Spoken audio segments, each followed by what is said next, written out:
reflective of what came out of your demon-infested Who the hell do you think you are? Give it up, I'm a nigga. You do want to be employed, don't you? You know what I see? I see your mother. I see two spoiled, ungrateful little rich bitches. That's what I see. I enjoy destroying lives. Who are you? It's BeerDrank, Dear Vince Podcast, Ep.04. This is 4, right? Yes. It's 4. Yes, it is. All right, cool. Like I said, I had a beer earlier, but you know what I'm saying? We here with the wrestling mastermind himself, George Kennebrew. What's up, man? How you doing? And thank you for, my mind slipped me. Wasn't sure which episode it was. Damn, I mean, I guess I'm too early, huh? I'm just too early. No. You're right on time. It's midnight. Right it's midnight. Yeah, and no need to worry, my friend. That is why you have the mastermind. The words who send a tingle down your spine, and the one who knows how to drop them right on the dime. Right on the dime. Just like Stephen Curry. Steph Curry. Oh, damn, not in the finals this time. Man, he had a good game, though. He had a good game, man. You know, let me set the mood real quick for this podcast. Like I said, this one, you're going to have to forgive us because this may be a clusterfuck because, I mean, but he got me. He got me. You know what I'm saying? He got me. So, yeah, but maybe a clusterfuck because I wasn't paying total attention to both shows, but I will say off the bat that they've stepped their game up a bit. They went from a 2 out of 10 to about a 6 to a 7 out of 10. You know what I'm saying? Within the past month, Raw and Smackdown both they both produced presentable shows this week.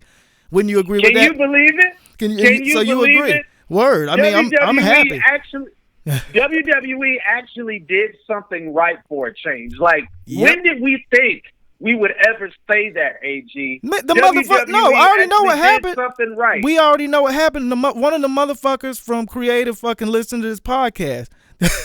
You're right. You're exactly right. That's what happened, man. Because I mean, hey, it's only like one of the easier podcasts to find on YouTube. So I mean, it's not like they couldn't get access to exactly. It. I mean, type in Dear Vince. Type in Dear Vince, and watch what pops up first. And if you really want to make sure that you get us, type in Dear Vince ! There's no way you're gonna miss it. No way you're gonna miss it, man. But shit, what do you want to start? I have to inform you. No, what's up? I was gonna say, but I do have to inform you of this though, Aaron, in case you didn't know this little tidbit. If I'm not mistaken, Raw emanated from Los Angeles this week, right? Yep, did. And as we know, Los Angeles is home to many different things. You know, like sports teams, musical acts. But the one thing that I found in particular that Los Angeles is the home to is TV networks. Oh, okay. And correct me if I'm wrong, Aaron, but starting in October, isn't a certain WWE branded show supposed to be moving over to a certain TV network that just so happens to be located in where? Oh, L.A. Okay, yeah, that's the deal they got, right? That's the deal they cut. Fuck, man, it wasn't TNT. That's that's AEW. Shit. Yeah, that's AEW. You see how my mind's slipping? That's why I say that's why I need a fucking mastermind in my life for this podcast, this episode, man. I promise you next week I'm gonna be more on point. But yeah, let us know where it's at, man. What network? Damn it! What network are we gonna catch Raw on? Raw and Smackdown, right? No, just Smackdown. Just Smackdown. Okay, that's right. Just Smackdown. What network, man? Well, it starts with the letter F, and then the next letter is Fox. An O, and then the last letter. Fox. Cool.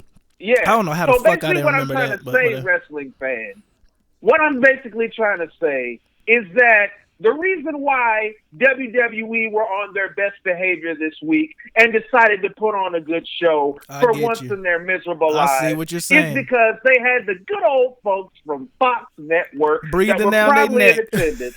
Yep. And I bet you maybe one or two of those guys were backstage keeping tabs on Mr. McMahon and was like, Mr. McMahon, wow, I am so-and-so from the Fox Network, and you do know you all in a few months are going to be transitioning over to our network. So, if you want us to show you the money, makes a lot of sense. You got to show us the entertainment. You know what I'm saying? So you know what? That's pretty crazy. That's pretty crazy. It is pretty crazy. And I'll tell you this too, Aaron. You know, whoa, that's a good beer right there, ladies and gentlemen. That is what good beer will do for you. Yep, it's a Miller Lite. That one was from the diaphragm. That was about a 10 on the Richter scale right there. I felt that coming out of my butthole. That was a reverse fart. Woo! Yeah, those are the best ones. But like I was saying, and to give WWE credit, you know, being that Daddy Fox was in town, you know, Little Vince Jr. You know, was on his best behavior this week. Yep. You know, we finally got to see an interesting angle from Monday Night Raw. Yep. And I got to tell you, Aaron, I love this chair-wielding, badass, take no prisoners, Seth Rollins. Yep, definitely. Where has this guy been? I thought this guy was left back in 2014, 2015, but I'm glad that he finally decided to show his face on Raw. How about you? Hell yeah. Hey, man, is it just me, or does it kind of remind you of flashbacks of Stone Cold Steve Austin that don't give a fuck about nobody in the locker room? If you're in my way, I'm going to fuck you over. I'm going to fuck you up. Yeah. That's what I got from Seth Rollins, and I love it. That's the vibe that I pretty much got from it. So, yeah, that we did see a little sprinkle of Steve Austin. Shades of the rattlesnake. That's what's up. But, and you know what? And I also like the fact, too, that they set it up to where, you know, Seth Rollins kept the steel chair with him. Yeah. Like, he never went anywhere without it, even in the main event, you know, which we'll get to here in a little while. But even leading up to the main event, he always kept that chair with him. Yeah, and I was like, okay, this is a nice little wrinkle here, WWE. Congratulations. And that's what I'm saying. And this is what happens. This is what happens when they have a little pressure on them. Like I said, we can't put the pressure on them, but even though they did hear the podcast, and that's truthfully the reason why they stepped the game up. But even with that extra pressure that Fox put on them, on top of what we did on the last 3 episodes, I like the fact that a writer finally picked up a pen and a notebook instead of just hopping on the computer and copy and pasting and giving them the same script. You know what I'm saying? Like, you could definitely tell that there was some effort put into, you know what I'm saying, a kind of resurgence of the brand, or you know what I'm saying, of the show, and trying to pretty much put this shit back on the fucking track, because it was definitely going downhill. It was definitely off track for 2-3 months, to be totally honest. Yeah. And that's what's crazy, man. The first episode in a while, man. But yeah, man, let's go ahead and get into some specifics on the show. Like what did you like that you already said the Seth Rollins thing, so we good on that one. Unless you want to say, you know what I'm saying, get to the main event, because like I said, you're going to have to refresh me on that one. I may even, you know, let me pull up something real quick. But you go ahead. You go ahead though. No. I was just going to say that in terms of specifics, I want to give WWE another round of applause, because guess what, Aaron? They pushed a young star. Oh, yeah. Wow. Damn they pushed Ricochet. Ricochet is finally going to get a shot at a US WWE title. Championship belt. Hell yeah, and he definitely deserves it. That's fucking wild, man. And I mean, Bruce Pritchard, you've been listening to this podcast, Bruce Pritchard. I know. You sly devil. That's what I'm saying. My thing is, look, guys, it doesn't matter. You know what I'm saying? We know that you all are signed, or y'all are, you know what I'm saying? Y'all get the cut WWE paychecks, you know, every other week or every month, whatever. But man, leave a comment in the comment section. Like, let us know. Yeah, because we know it. We know it. I could track this shit, man. You know who else watched this shit? And this is no bullshit. I tracked Kane, corporate Kane. It wasn't the Kane with the red mask. It was corporate Kane, because when I tracked it, I looked through his his webcam, and I saw him because he had on a white shirt and.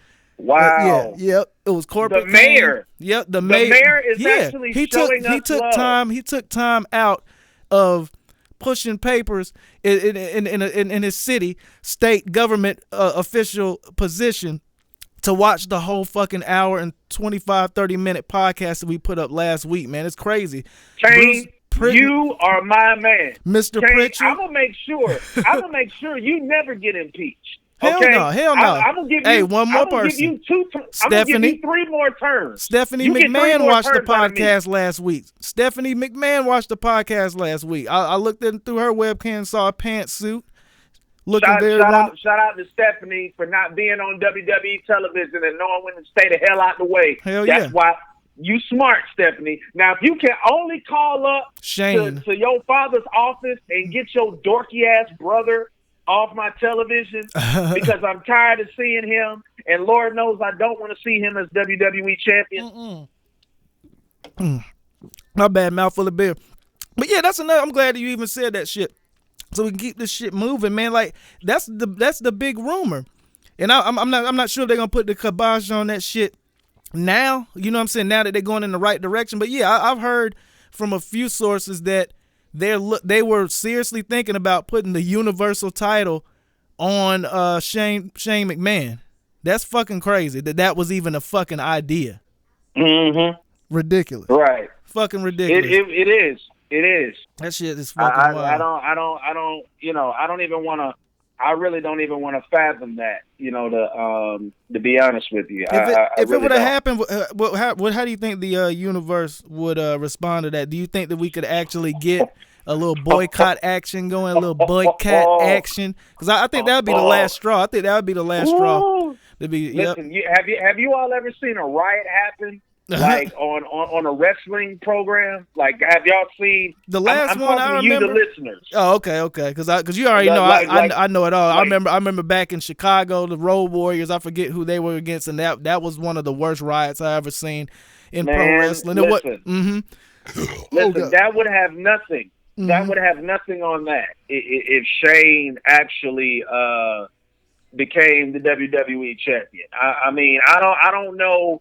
I don't know even if they would have enough security, whether it be like actual legitimate security or just the what type of security do you call those people? I guess the working security, as they like to call them in the business. I don't even think they would have enough of those guys to contain the WWE Universe if Shane had got the title put on. But that's the one thing though, man. Like a lot of them are a lot of them are cornballs, to be totally honest. Like they ain't about the action. They ain't gonna pick up no chair and throw that shit, to be honest. But the one thing that I would hope is that they hop off Twitter and fucking hop off fucking Raw, hop off USA Network. You know what I'm saying? Give them some bad ratings. You know what I'm saying? If that were to happen, but it's not gonna happen now because, like I said, I think they got this shit back on track. So. It is what it is, man. Like I said, we can only tell, week by week. But I was actually I ain't gonna say excited, but I was just kind of relieved, that like fuck. That's kind of like how I was. Yeah, because I said it last week. I'm like, I literally said it last week in the podcast. I was like, if it's the same shit next week, I think I may be done with Raw. You remember I said that? Yeah, you're right. So I'm glad that shit did happen. But what would you say? What was you about to say, man? My bad. I'm always cutting off. No, I was gonna say this just literally like dropped in my mind, man.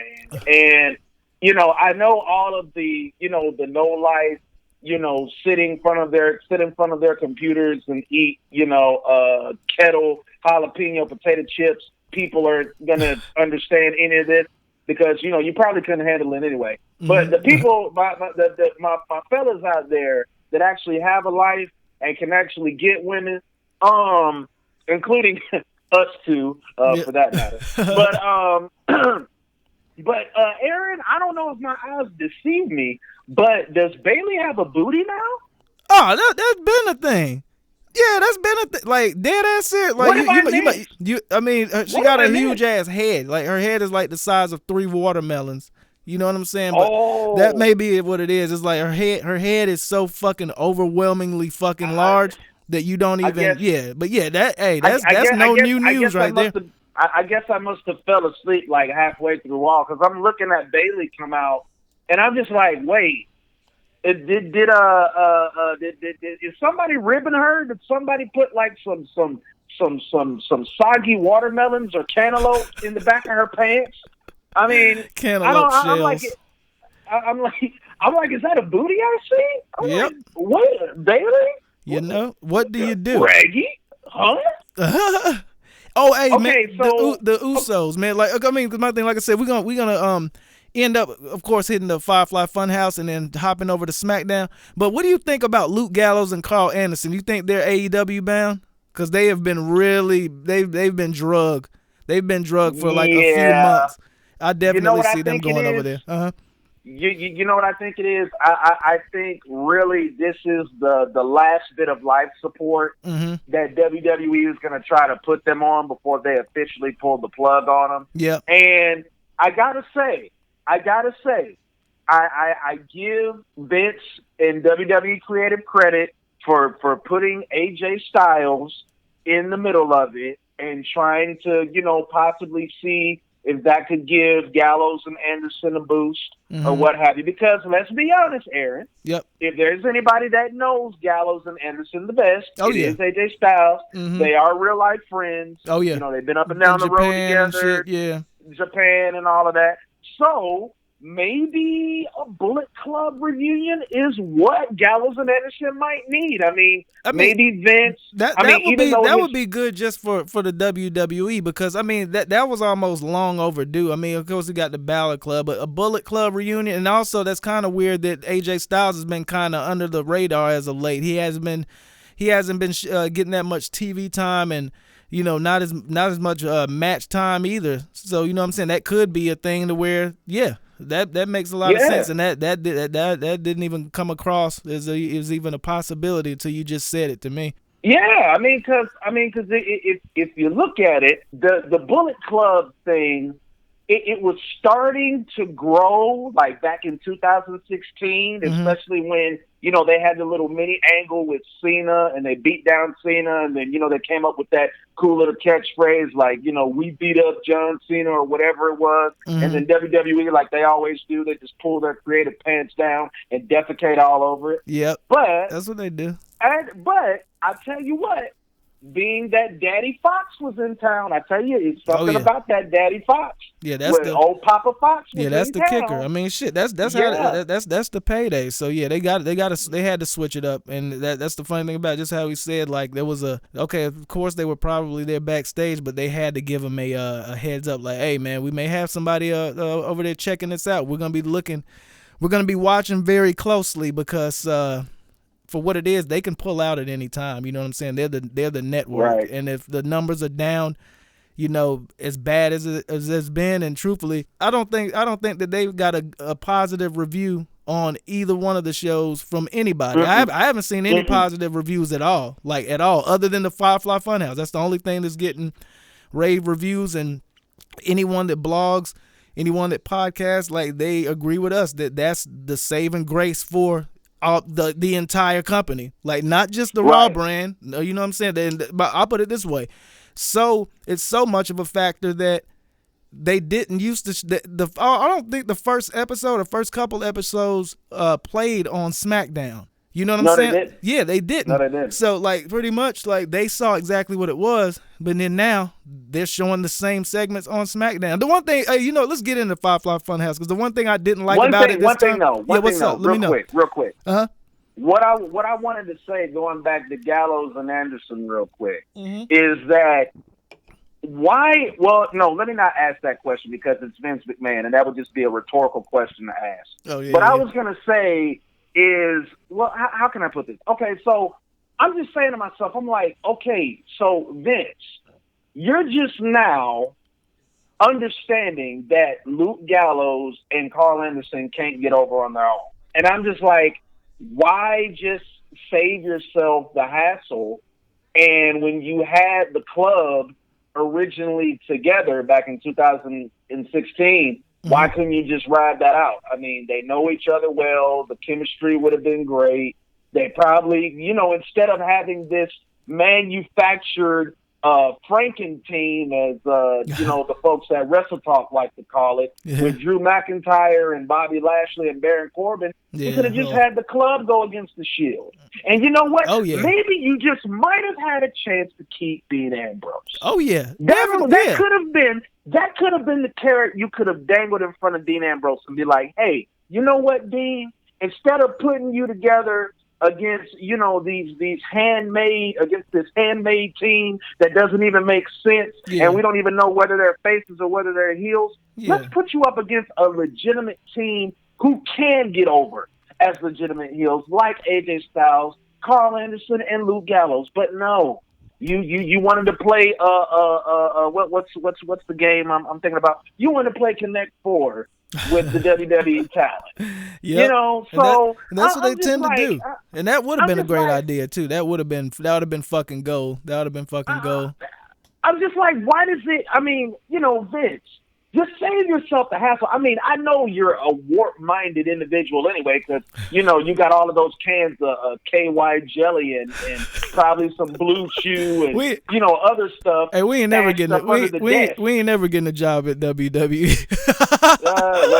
Fuck it. It is what it is. That's why we're doing a podcast dedicated. I mean, shit. But they listen to the podcast, so it is what it is. Maybe they can take this creative criticism. So it is what it is. Like I said, Kane, shout out Stephanie McMahon. Keep listening to the podcast.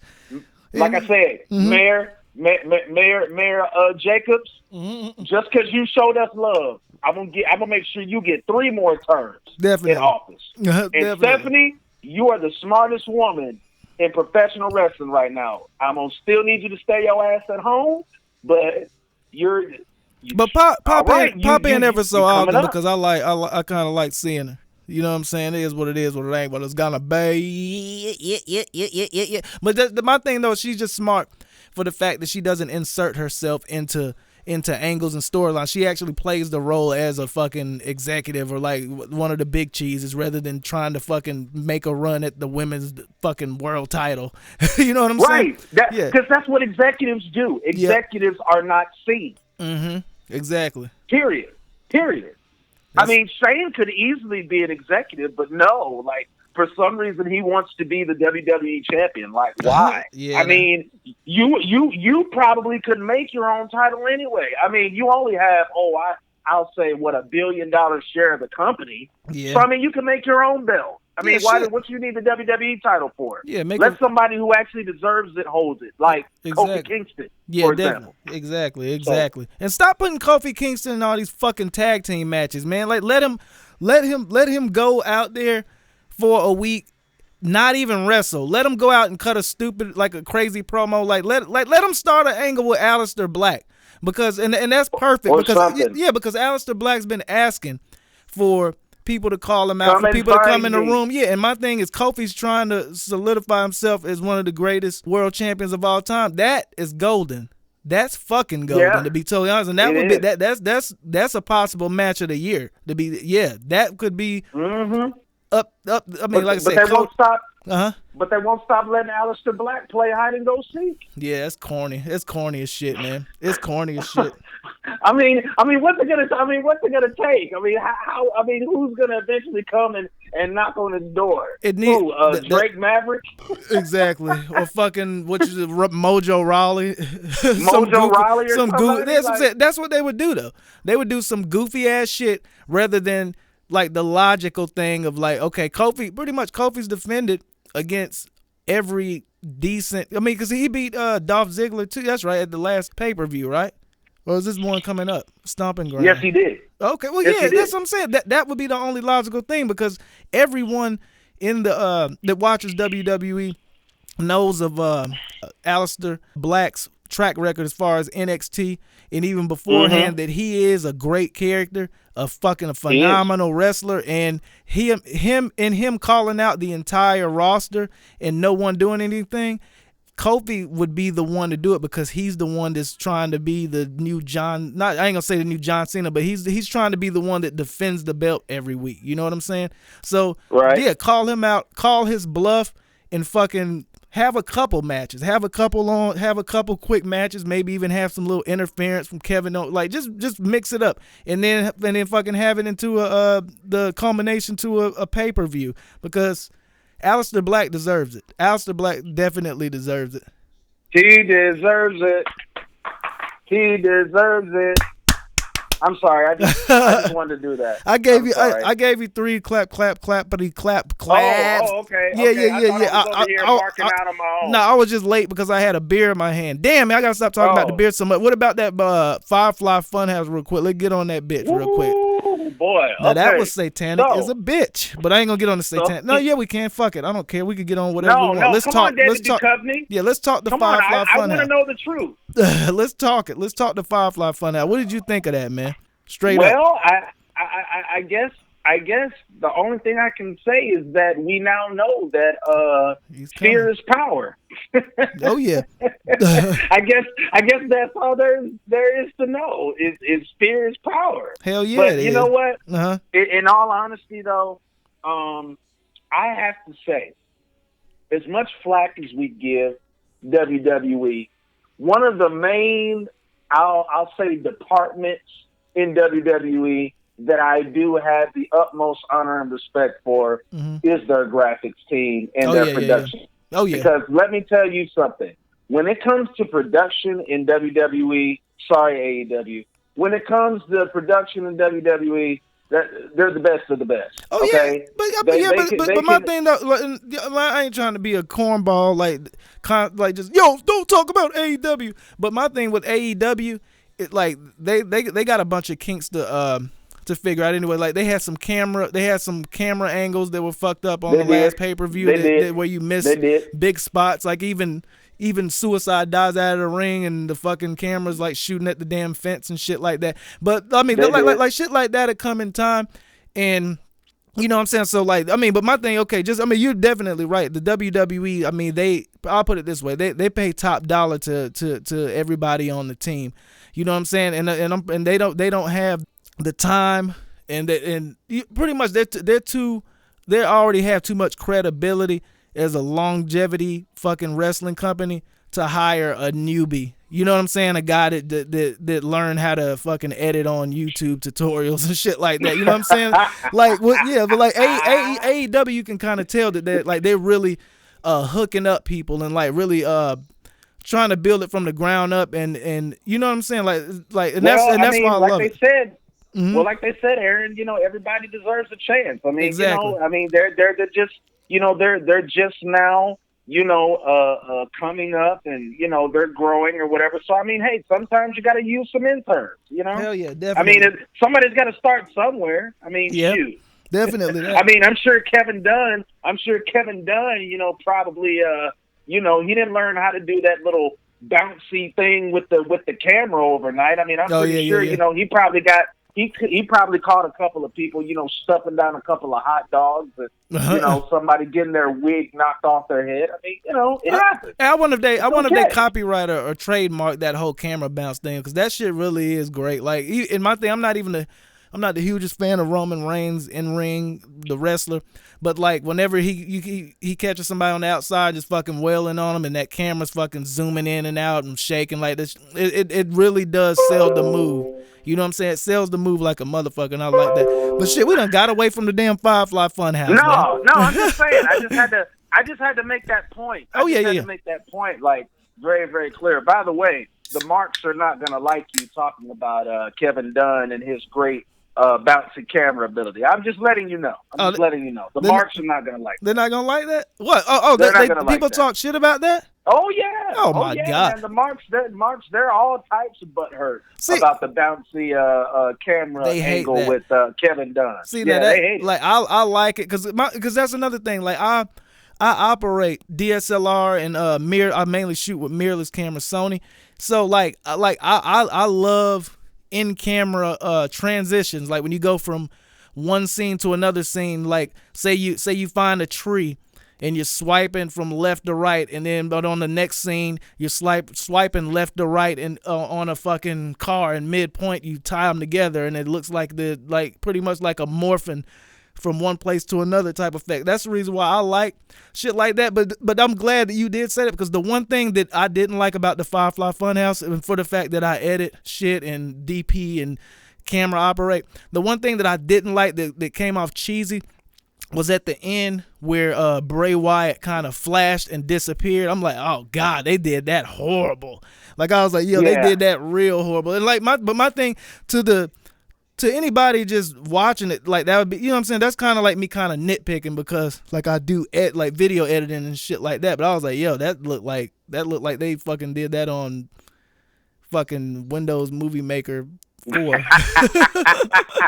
But give us the good stuff though. But the rest was good. But the rest of it was good. The rest of it was fucking 100% fucking quality shit. Like definitely that audio sounds good. Man, damn, this isn't a fucking YouTube fucking video editing tutorial, man. Like, let's get back to. I'm tripping, dog. I'm going off on tangents. Yeah, that's what I'm saying. I want to know the X-Files now. David Duchovny, come on. I'm getting anxious over here. But that's the thing that's killing me though, because hold on, look, let me see. Go on and just whatever. I'm gonna see if I can pull up the Funhouse and see if I can like kind of remind my. Okay, here it goes right here. Hold on. I'm not sure if you're gonna be able to hear it. And of course, it's a fucking. Hold on.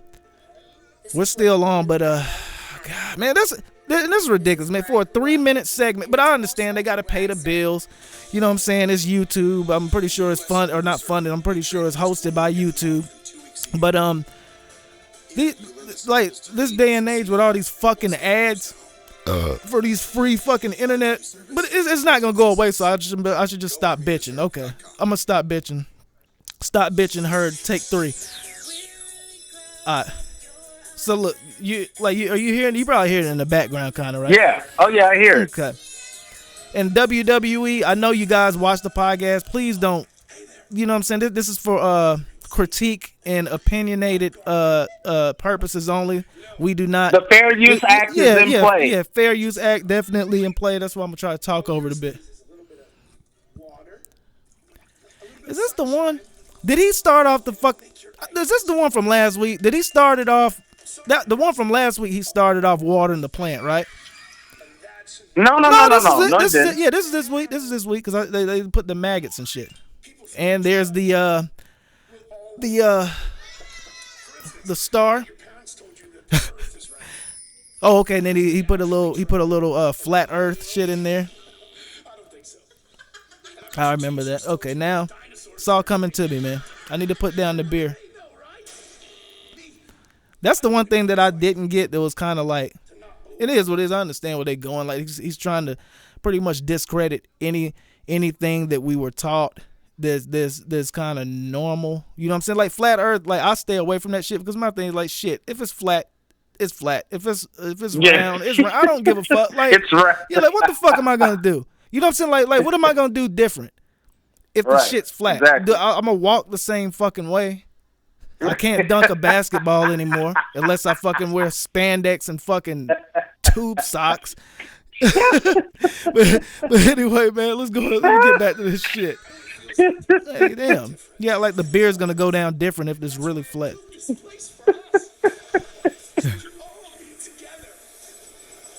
I'm gonna try to fast. Oh yeah. Okay, this was very chanting occultish. This is crazy.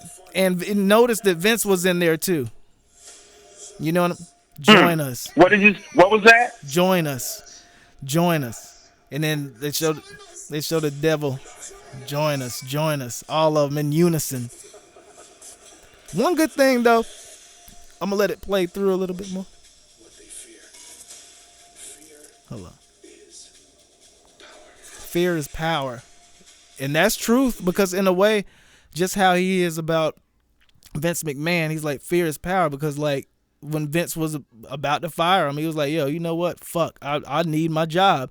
So he switched it up and, you know what I'm saying, went from the old school Bray with the Wyatt family to this thing right here. And I mean, it's a great idea. But I mean, not to say that this was Vince's idea, but the whole muscle man dance thing.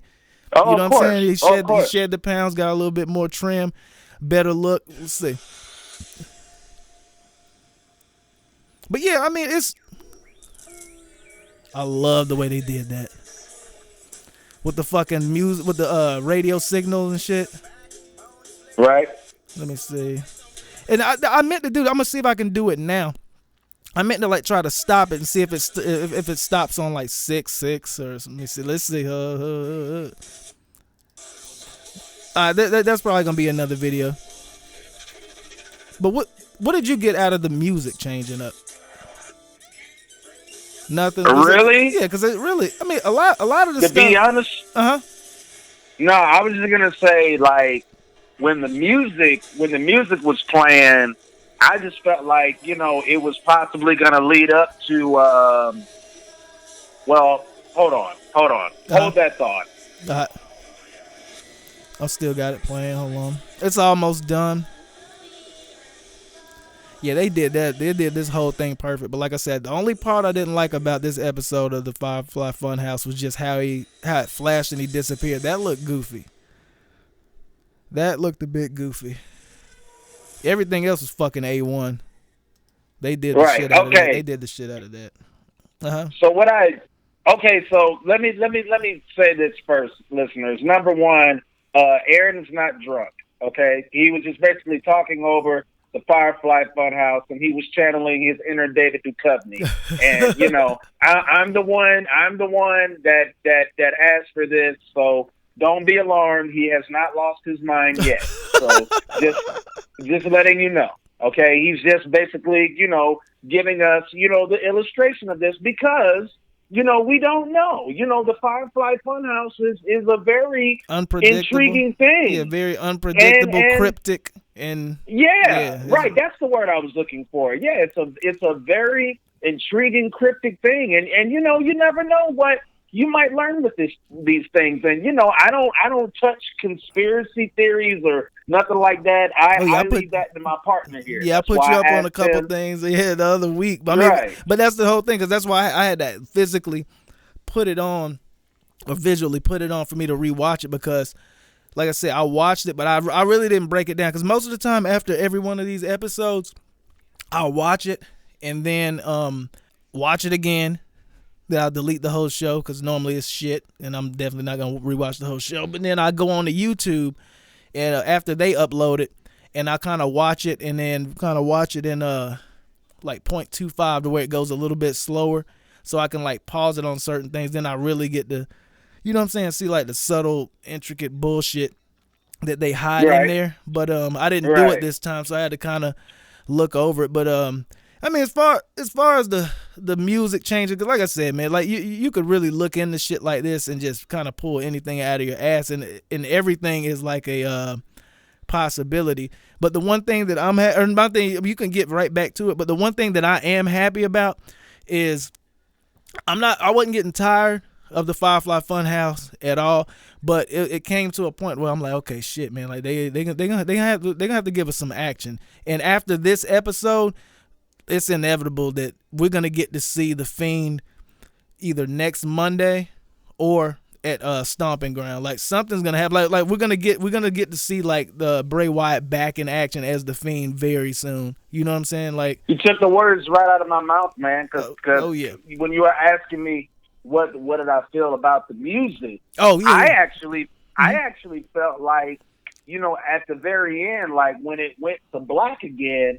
I'm thinking like it was going to cut to the arena and there was going to be kind of like a spotlight right there with the lights out. Mm-hmm. And, we just see like a cloud of smoke like right there in front of the ramp.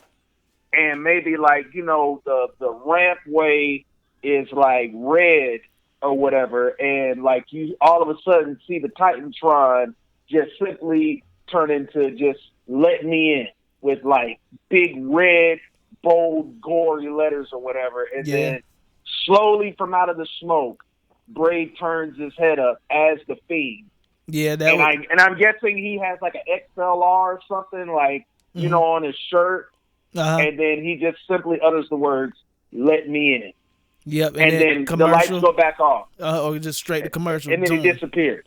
Yeah, I mean that'll be next week. It's got to be something like that, like.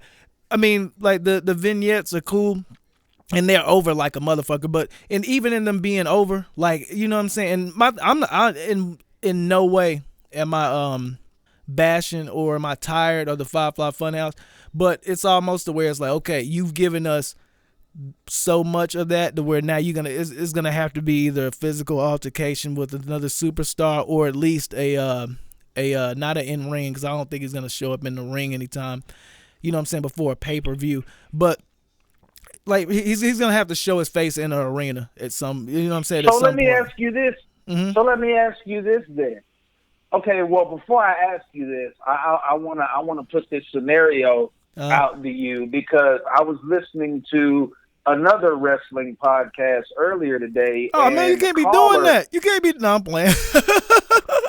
No. I do this for ideas. No, I do this for ideas and to get my information. No, I fuck with you. Got to do that. Truthfully, you got to do that. Mm-hmm. But what up? But as I was listening to this podcast, the caller brought up a very interesting scenario in terms of, you know, who Bray, you know, as the Fiend, you know, could really, you know, feud with or just interact with or whatever. And surprisingly, the caller said Kevin Owens. And I said, Kevin Owens. But I wanted to kind of throw it to you and kind of have you fantasy book real fast. Okay. Who could you see Bray Wyatt? Now, really think about this now. Mm-hmm. Who do you think in terms of Bray Wyatt's wrestling style, you know, and who he could really have good chemistry with, and who would really put him over? It's a no-brainer. As like this vicious, it's a no-brainer for me. Oh, it's a no-brainer. It's an absolute no-brainer. And who might that no-brainer be? But okay, but like real quick, and I'm not gonna elaborate on that part, but like the Kevin Owens, I was like, as you were saying it, I was trying to kind of wrap my head and like think of a couple scenarios the way it worked. But I don't think so, because I think Kevin Owens is gonna be wrapped. I think they're working on something with him and Sami Zayn at the moment, like a huge like heel thing, like maybe even a stable thing with them. But it's a no-brainer, Finn Balor, because I look at it to where Finn Balor is, as we all know, man, when Finn Balor came from NXT and he came in hot and he's just on TV every week and he's fucking really able to cook and just do his thing or whatever. And then we all know that he also has that demon persona that he brings out at pay-per-views whenever he needs to. I'm looking at it to where, okay, Finn Balor as of late, he's been real soft, yeah? You know what I'm saying? That was my Enzo fucking impersonation. He's SAWFT sure. Like Finn Balor has just been very soft, like every single tweet and Instagram post, and I'm not saying anything bad about it, but every fucking post is like oh, I support LGBTQ, this, that, and the other. You know what I'm saying? Like he's posting up like fan art of him. And like when I'm gonna say it again, I have absolutely nothing against it, because an angle is an angle, and he could be, and I think he is. But like he posts up a lot of fan art where he has on like rainbow trunks and just weird, just really kind of suspect stuff for him to not be opposite straight, that he's just pushing and pushing and pushing. I already know that's Stephanie's agenda, probably Stephanie's fucking pride and joy is Finn Balor and this coming out angle. And imagine the fact that Bray Wyatt is trying to make people better. He's trying to make people understand themselves and realize that, you know what I'm saying? Like it's somewhat of an occult, but he's trying to help people. So and then another thing that I kind of shied away from. We remember when Finn Balor used to come out, he used to just come out as the coolest motherfucker ever. Like he'll smile a little bit, he'll fucking flip up his fucking leather jacket collar, come out fucking rip, fucking cut physique, do his little fucking walkout. Everybody loved it. But then all of a sudden it was just a tide change to where boom, he's just smiling, just constantly smiling, and just it was almost we're like, yo, what the fuck happened to fucking the coolest motherfucker since Bret Hart? What happened to that guy? He's just all smiles and this, that, and the other. So I'm like, shit. I think that the perfect angle would be for Bray Wyatt to come out or the Fiend, and just, I mean, I'm not gonna say how the promo should be cut, but in a nutshell, come out, call out Finn Balor, tell him that for the longest that he had been the cool guy, whatever that persona, like a machismo, fucking this, that, and the other. But then now he's suppressing something, like he's holding something back, and we can see it. He could even he can even do his old his Twitter thing, because we all know that Bray Wyatt's been tweeting a lot in between the fun houses, like cryptic, trying to kind of fill in the gaps on things that you really don't know. You know what I'm saying? That you kind of iffy or not sure about. He can tweet stuff at Finn Balor. Pretty much, the Fiend and all those characters, I'll put it this way, the Fiend can help Finn Balor come out of the closet. Boom. I think that's what it's going to be. I think that's exactly what it's going to be. And then, and then look, I'll put it this way too. Imagine a funny bit, the Firefly Fun House, and they invite Finn Balor before he even coming out, just how he's all happy-go-lucky and super overly smiling. Imagine him being a character on the Firefly Fun House one week. It's Finn. It's Finn. Okay. Your turn. Okay. Truthfully, what do you think about that? And then your turn. And then after that, we're going to go ahead and get a little break before we knock out fucking Smackdown and then call it episode 4. All right. I think I think that's a very interesting story right there. You know, and just the fact of you saying, you know, Finn is concealing something in, that alone catches my attention. Exactly. Because it's like, you know, we don't know, because that could actually be a good hook for that particular angle, because we don't know what he could be holding in. Could it be anger? Hey, can I say one more? Can I say one more thing? And I'm so sorry to cut you off. And another thing that I brought it up, but I didn't even throw that in the mix. He has the demon. Whenever he brings the demon out, he never loses. He never loses as the demon. Let the Fiend beat the demon, and then Finn like really looks deep down in himself, like, shit, I never lose as the demon because that's my other side. Damn, maybe I should let go and be myself. And I just did air quotes, and then boom, he comes out. You see what I'm saying? Yeah, I'm saying that's and that's what I was just alluding to. Oh, okay. My bad. No, that's fine. But I was just saying that, just elaborating on that, you know, that's a good hook that could really grab the WWE Universe, because we don't really know, you know, what it is that's being concealed inside of him. We don't know if it's frustration. We don't know if it's anger. We don't know, you know, if it's insecurity.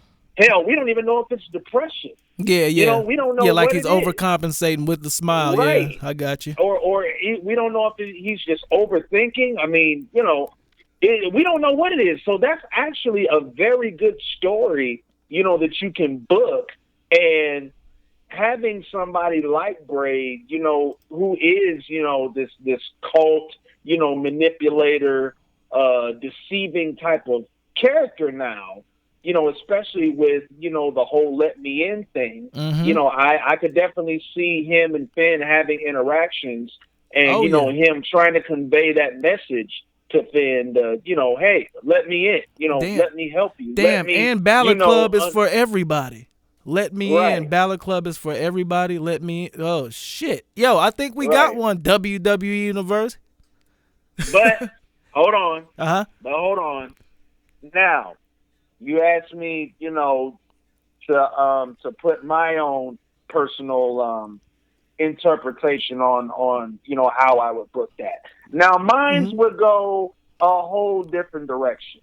Okay. Because mine would be strictly towards channeling the demon. But only in this case, the demon would be revealed not in, let's just say, precarious situations. The demon would appear because of Bray Wyatt, or AKA the Fiend, would force the demon to reveal himself on a more regular basis. Oh, what do I mean by that? Yeah, I got you. Here's what I mean. So, okay, let's just say, you know, it is the Monday Night Raw. Let's just hypothetically speak, it's after Stomping Grounds, right? And then, okay, let's say Finn Balor is the wild card of this week, or of the coming week after stomping grounds or whatnot. Okay? So, all right, let's just say it's early in the show. Let's say it's about 9:30-ish. Yeah, we'll go with 9:30. So Finn Balor, so Finn Balor's on, they show Finn Balor walking, backstage, and Michael Cole is like, well, coming up next, ladies and gentlemen, he's the extraordinary man that does extraordinary things. Finn Balor is live next on Raw. Okay? So he's advertised. So we get back from the commercial break. Finn Balor comes out. Regular, Finn Balor, cool, calm, collected, doing the whole, waving of the arms and all of that stuff. And he's out there talking about, well, I know I haven't been on TV in a while. Or no, not even that, because that sounds too generic. Let me backpedal. So he comes out and he's like, I know you all haven't seen me for a while, but that still does not mean that Balor Club is not alive and well, because Balor Club is alive and well. And I know that was just a shitty, corny line, but I'm just speaking hypothetically. Oh, that man. Yeah, it's for everybody. So he's talking to the WWE Universe about him not being on TV for a while, and how Balor Club, is still alive and well and all of that stuff. But then he starts to go into the reason why you haven't seen me as much is because I've taken this time to kind of regroup. Because, being the Intercontinental Champion, by the way, he still is the Intercontinental Champion. Oh, yeah. Because I hadn't been fucking defending it. Right. But, the reason why you haven't seen me in a while is because, I've just taken this time to regroup and to, kind of get myself together, because when you're the Intercontinental Champion, it's a very heavy weight to carry, because, you've always got, people coming after you, wanting to take your title, because, everybody wants that moment and everybody wants to make a name for themselves. So what I did is I just had to go back to the basics, and I basically just had to reinvent myself. And then he goes from that into all of a sudden, but lately, as I've been watching WWE, I've been noticing that certain things and certain people have tried to persuade you, the WWE Universe, in your way of thinking. And then all of a sudden the crowd chants, Yowie, Wowie, Yowie, Wowie. And then, of course, Finn pauses or whatnot. And then he goes into, as I'm seeing these people trying to persuade you into how to change your way of thinking, it's rubbed me the wrong way. Because, and then all of a sudden, like, yeah, listeners, I'm exaggerating this. I'm acting as if I'm actually in the production meeting with them. We're playing Booker. Mine was long too. Like, that's what I said. Right. I'm gonna make sure that I timestamp them to where we have an actual segment called Playing Booker. There you go. Well, there you go. But yeah. So he goes in. So from there he goes into, But what I've seen from these people that's tried to make you change your way of thinking, and most of all, when I hear people say, "Let me in," and everybody goes, "Oh," I feel a certain way. About that. And then he all of a sudden starts to get serious, and he starts staring into the camera, and then he goes into this thing where he's like, "Well, if you ask me, nobody can make me go anywhere. If anything, I go where I want to go. So you can try to let me in all you want to, but I'm going to stay right here and continuing being the extraordinary man that does extraordinary things."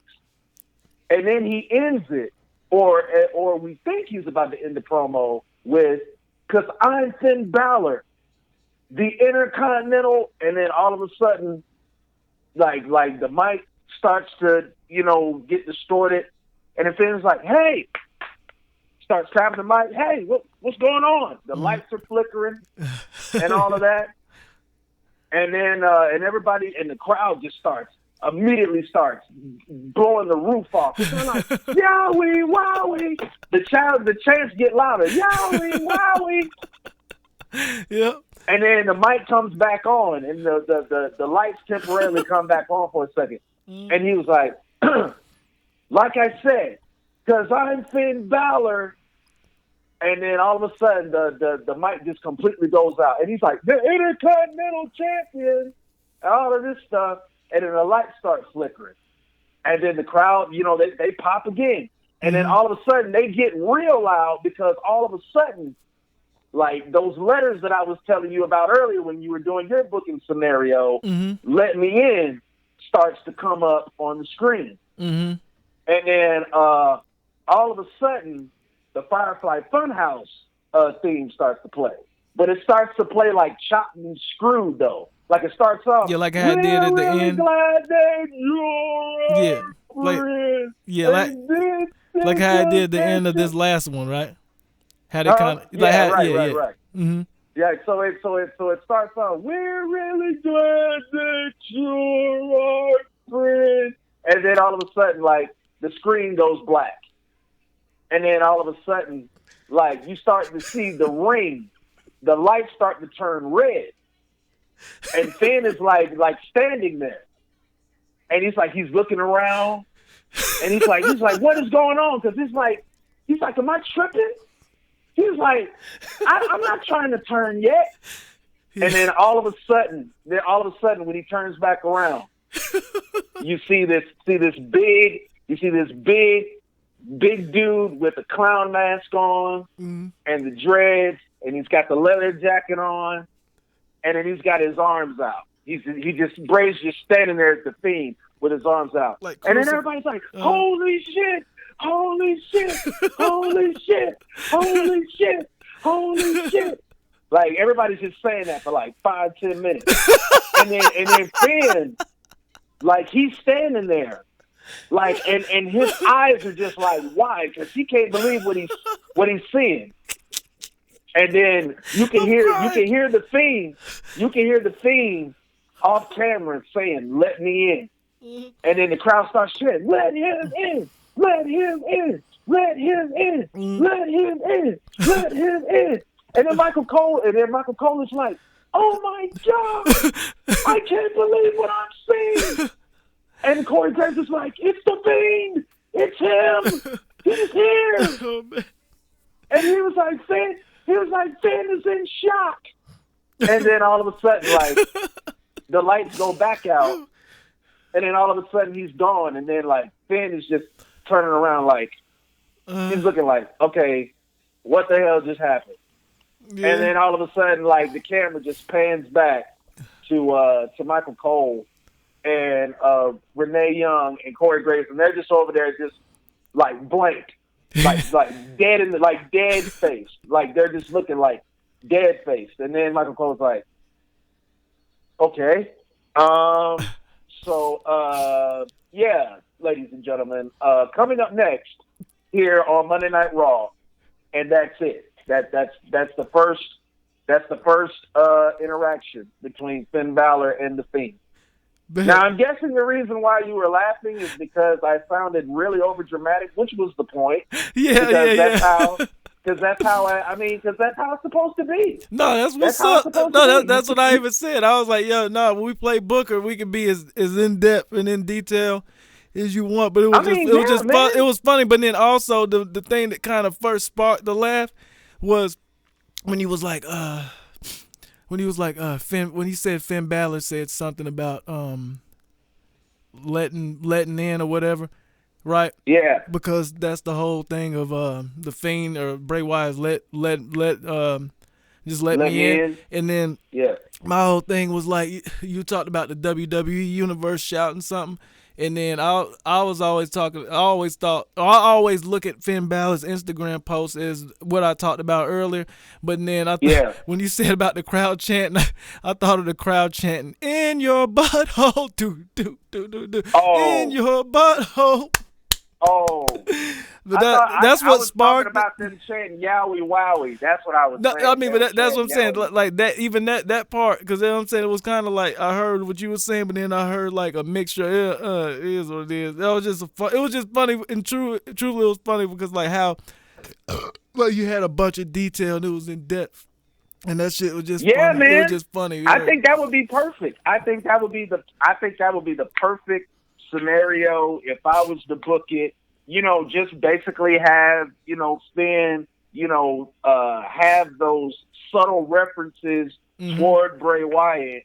And then, just when he thinks that, he's just about to, go about his way and not think that Bray or the Fiend is going to show up and confront him on what he said, he actually ends up showing up anyway. And I think that would be the perfect way to introduce the Fiend, just like how I said it. That's what's up. Like have all of these weird things happen with the mic getting distorted, and then it temporarily comes back on, then it goes out again, and then the lights are temporarily flickering, and then all of a sudden, the lights go out, and then you just, like I said, you see "Let Me In" appear on the Titantron in big bloody red letters, and then all of a sudden that big old red spotlight is just shining down on Finn, and then the next thing you know, it just transitions, and Bray is just standing right there with his arms open, and he's just pointing at him, and he just tells him, "Let me in."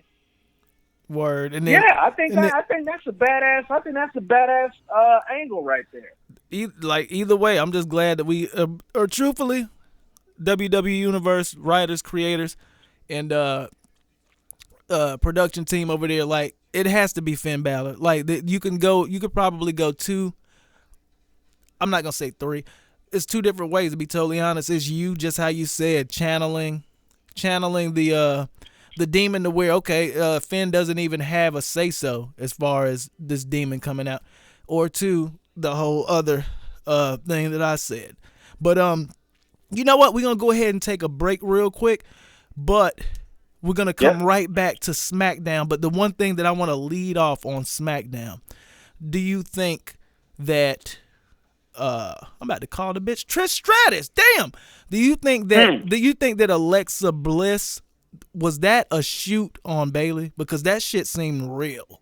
It seemed like she really fucking. No, Aaron. No, it wasn't? Aaron, you've got that name all wrong. Alexa Bliss you just can't and call Bayley? her Bayley anymore. You can't call her Bayley anymore. You got to call her Big Booty Bayley. Big Booty Bayley. Big Booty Bayley. That's what you got to call her now. Well, bet we're going to go ahead and take a break, and then we are right back with Alexa Bliss and Big Booty Bayley you go. From SmackDown, and we'll be right back. Yep.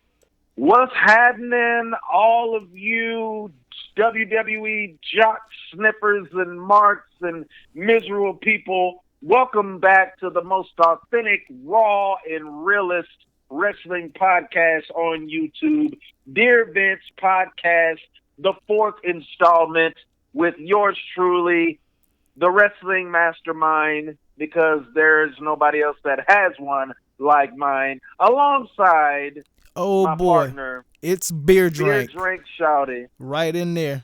And no pun intended on the most raw, you know what I'm saying? Because I mean, like don't think y'all over, you know what I'm saying? We're not giving Trojan. y'all that wasn't a compliment. No Trojan. That wasn't a punny compliment. Just because y'all had one good week doesn't mean that y'all are off the fucking hook. We still waiting on next week. Y'all better deliver again. If not, man, you know what? Maybe they should just have like Daddy Fox just have like a permanent like VIP seat, like, in the front row. Oh, they don't even have to show their. They don't even have to show their face. They can just, people will know who they are. Trust me, people will definitely know who they are. Yep, they'll know. And my thing, as long as Vince knows who they are, they're and those writers like pull out the pen, put the mouse down, stop copy and pasting. But we are getting on Alexa Bliss and Triple B, as you call her, Triple B, yeah, Big Booty Bayley. I want to make sure. I just wanted to make sure that you did not fall off with the name. I know we took a break and everything, but I wanted to make sure that you still remembered to properly address her. And before I get on to that, I don't want to call it a serious matter, but this was definitely a very intriguing matter that happened on SmackDown Live. So we had this moment of bliss, right? Or if you can even call it that. I call it a moment of shit because, you know, that's basically what the segments are to me. I mean, come on. Alexa, no, this whole talk show thing, personally, if you ask me, I really don't think it's her strongest strongest presentation, if I can put it that way. But it's not put together. It's not put together well, and there's too many of them. Like, just let the Miz do his, or truthfully, fuck the Miz's too. His has been like super bland and lame lately. Just give Kevin Owens and Sami Zayn the mic. They're funny. Yeah, there you go. They're funny. There you go. There you go. All right, so basically, the thing that everybody's talking about was the supposed shoot work angle, whatever you want to call it, however you want to jumble it up between Bliss and Big Booty Bayley. So basically, Alexa Bliss. I'm looking at the photo right now, and her butt is fucking out there, like fucking. Yeah. Yep. Yeah. Deep sea diving. And Alexa Bliss was, you know, basically talking about, you know, how, you know, she never had an ass as big as that before she started having boyfriends. No, I'm just playing. No, Alexa didn't say that. Doing. Yeah, don't quote me on that. I know you marks. I know you know they may have missed it. Marks are gonna comment us tomorrow talking about, oh, why don't you guys stick to wrestling? Hey, this is our show, okay? And it's 1:44 in the morning. We talk about what the hell we want to talk about. Whatever the fuck we want. You just shut your little dirty, worm-infested mouth and listen, okay? I mean, anyway, it is what it is. Like when an ass like that is definitely worth, you know, bringing up. But yeah, let's go on and get to this thing yang. Alexa Bliss. Right. Like, okay, look, you said shoot or shoot work. Which one do you think it was? I personally think that it was a shoot work because, number one, you know, I think that Alexa Bliss and Big Booty Bayley both know, you know, they still have to remain professional, okay? Even though I know everybody loves the shoot stuff, us included, you know, because it's the juiciest part of the wrestling business. You know, you really get to really find out what's really going through these guys and gals' minds. But at the same time, there is a time and place for that, you know, and sometimes, you know, when you do, you know, these, you know, authentic shoot angles or, you know, just shoots in general, sometimes things can get out of hand. You know, like I was just saying, you know, even if Alexa does feel some type of way about Bayley Big Booty Bayley in kayfabe, then, you know, I'm pretty sure she's professional enough to keep it to herself and realize, okay, there is the show that needs to be done here, even though it's not all that good of a show, or it's finally becoming a good show for once in a while. But either way, she know there's a show there that has to be run, and time is of the essence. Yeah. So they had me going. They had me going, like, for real. Just how I told you. They had me going. I actually had to rewind it and make sure that it wasn't a straight close-fisted punch, and I saw that it was kind of a forearm shot that Bayley hit her with. I'm like, oh, okay, so it's definitely a work. Yeah. Because let me tell you, they did a good job at selling that, though, to be honest, because I know they don't like each other in real life. So. Yeah, I mean, you know, that's what they do. You know, they're professional wrestlers. That's what they're supposed to do. But I was going to say that had this been an actual, you know, kayfabe shoot incident, number one, Alexa Bliss's mic would have been cut off.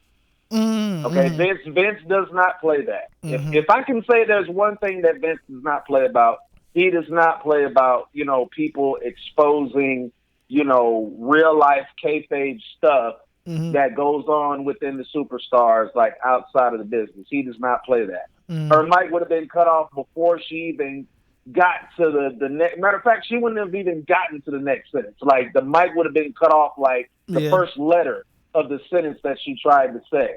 And then number two, she would have like legitimately pushed Bayley down, and you could pretty much tell when somebody's shoving somebody, like, I really don't like you. And when somebody's just doing it, you know, to act or whatnot. So number one, her mic would have been cut off very, very early, and she would have shoved Bayley down on her big booty, pretty much. And then number three, you would have probably seen Triple H and all of the WWE officials and creative and management break it up. Yeah, you probably would have even seen Shane out there, like, not the best in the world, but I'm talking about as a WWE executive, on the like clock, trying to pull those two apart. Yeah, and you know another thing that's funny too. Even before I even rewound and saw there was like a forearm shot, not a straight punch. Even like how Nikki Cross, because Nikki Cross is a horrible fucking actor, and like even seeing that she was overacting, and like even her facial expressions, like I should have known that just from her expressions and shit. So and then on top of that too, if it would have been an actual shoot, you would have known when Nikki was trying to, you know, break something up, and she would have been like, hey, like, y'all calm down, and you know, all this other stuff. Like, you would have even heard her say that. It's like, hey, y'all calm down. You know, we got a show to run, and, you know, all of that other stuff. So don't be deceived. I know the marks probably were, you know, just busting the nut over it. It's like, oh my goodness, she said something about Bayley's career. oh man. Yeah, but see, like, and that getting real. And that was the reason why I was like, I mean, shit. I was like, okay, maybe Vince wouldn't cut a mic on him, because it's almost kind of a competitive thing to where it's like, yo, you know what, like, you know what I'm saying, a jealousy thing because she has the belt. But like, you're definitely right. It definitely was a work, and But can we get back to talking about Bayley's booty though? Man, it was just wow. Like, when I saw her, we'll designate a couple minutes. Like, you said that you thought that somebody fucking patted her jeans or some shit. Oh yeah, no, I was just saying, like, you know, I couldn't believe it at first. You know, I didn't know whether I was half asleep. I didn't know whether, you know, somebody had put, you know, some soggy pineapples in her pants as a rib. I mean, shoot, I don't know if somebody could have, you know what I'm saying, put one of those deflatable things in you know what I'm saying, in her tights. You know, like how when Ben Stiller, you know, in Dodgeball used the pump up thing, you know, for his nuts or whatever. Yeah, I thought somebody might have lended her one of those, but I was like, no, that is not manufactured. No, that is actually hers. Like. Yep.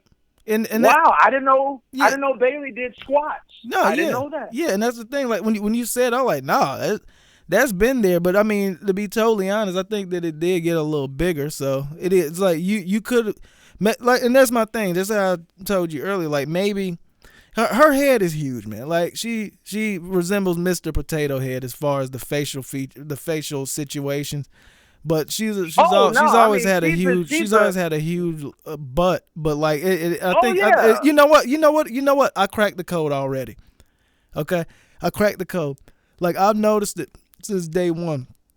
She's had an ass, but of course she wears her wrestling tights. This time she had a pair of jeans on, so that's what it was. She probably had a pair of I'm not Don't sure. say it. Like, no, don't say it. Oh no, hell no. You're not gonna say what I think you're gonna say about the jeans, are you? Oh no, I'm not using no brand. No. What I'm saying, she probably not padded either. I think she probably just had on a pair of you know how how females are. Like, they pay they pay a lot for that one pair of jeans that fit. Like me, I don't give a fuck. I go grab. I mean, I do give a shit about my jeans and shit, but I don't really give a fuck about my ass sticking out shit. But like, females, they'll go to boutiques and get the perfect pair of jeans, like where they'll normally just pay like $70-$80 for them, but like they'll go and get the perfect pair of jeans to match their ass and all the crevices and crustaceans of their buttholes, and and they'll pay like $250, $300, up to like $500-$600 for like these perfect pair of jeans that are like almost like custom made for them, and that's what it is. Like she had on jeans as opposed to tights. So with that being the case. So with that being the case, when you talk about, crevices and crustaceans and all of that good stuff, so I'm thinking, what boutique does Naomi go to? Asses Are Us? I think she owns a boutique. She has or could she shop at Ashley Stewart? Get it? See what I did there? On to something else, on to the rest of SmackDown. But shout out to Bayley's ass, to be totally honest. Shout out to that ass. I'm just saying. It's the only thing that's cracking. I just want to know who's been pumping her up. That's all. Pump up the volume. I know it ain't her hero John Cena though. That's definitely no wonder. But who knows though? Who knows? Like, there's no. But you know what? Mm-hmm. One last thing about Bayley's ass. You know what? You talk about you cracking codes. Mm-hmm. I think I've cracked the code of why she's not hugging anybody anymore, because she's afraid somebody's gonna grab that ass. Oh yeah, I get it now. I mean, she should have been known that, but I'll put it this way: Bayley, be careful. Don't wear those jeans anymore, because as you walk out high-fiving the fans, this 7-year-old kid is going to do it, and you can't do anything about it. You can't file sexual harassment on a 7-year-old kid. You can't, and you certainly can't Bayley to belly him. Yep, walk the straight line. Walk the straight line down the path. Don't even give any high fives, because these kids are crazy these days. That 7-year-old is gonna grab that thing. I'm telling you, you heard it here. You heard it here, folks. You heard it here. So I'm telling you, you parents out there, if you see Big Booty Bayley walk by, just hide your kids. That's all I'm going to say. Hide your kids, hide your wife, because, I'm not getting into that. The Miz. On to the rest of SmackDown. And R-Truth. But you know what? We're not, that's what I'm saying, because my thing, I didn't, we're not going to do a whole recap. Like, me and you both agree, okay, we're not going to do a whole, recap, who won, who lost, why, because that's we don't do that here. That's corny shit. I'll put it this way. As far as the SmackDown show this week, the only thing that was out of the ordinary that was kind of questionable was Triple B, Big Booty Bayley, and Alexa Bliss. Was it a shoot? Was it not? And we've come to the conclusion that it was a shoot work, or maybe just a plain out work. So, one thing I will say though, because I brought up the Miz and R-Truth that took on Elias and Drew McIntyre elimination tag match.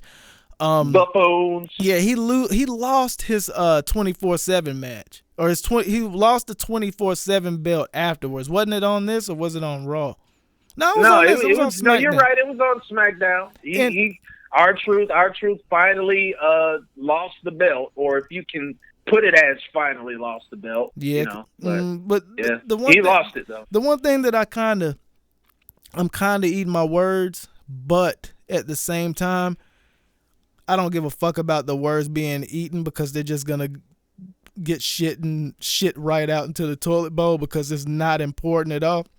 Is the fact that, just how you said, the 24/7 belt is almost an opportunity to have jobbers and even almost breaking into mid-card status superstars on television more, to kind of show, I guess almost to kind of edge each other out to maybe make it to that mid-card status. And the 24/7 belt, ugly concept, garbage idea.